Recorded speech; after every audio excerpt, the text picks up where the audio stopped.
नमस्कार ISPL चाहत्यांनो, आजचा दिवस खास आहे कारण आज होणार आहे ISPL 2026 ची महाअंतिम लढत ग्रँड फिनाले। संपूर्ण स्पर्धेत प्रेक्षकांचं मनोरंजन करणारे, शेवटपर्यंत झुंज देणारे दोन सर्वोत्तम संघ आता एकमेकांसमोर उभे ठाकले आहेत। एका बाजूला आहे चेन्नई सिंघम्स तर दुसऱ्या बाजूला आहे टायगर्स ऑफ कोलकाता। फायनल मध्ये चेन्नई सिंघम्स कडून केतन मात्रे, जगत सरकार, अंकुर सिंग तसेच अनुराग शारसर हे खेळाडू एक्स फॅक्टर म्हणून ठरू शकतात, तर टायगर्स ऑफ कोलकाताकडून सैफ अली, रजत मुंडे, विवेक शेलार, सरोज प्रामाणिक व भावेश पवार हे खेळाडू एक्स फॅक्टर म्हणून ठरू शकतात।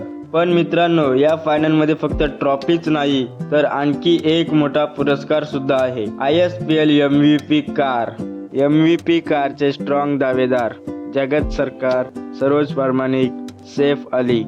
फायनल मॅच मधली कामगिरीच ठरवेल कार कोणाच्या घरी जाणार। तुमच्या मते ISPL ट्रॉफी कोण जिंकणार? MVP कार कोणाला मिळणार? कमेंट मध्ये नक्की सांगा।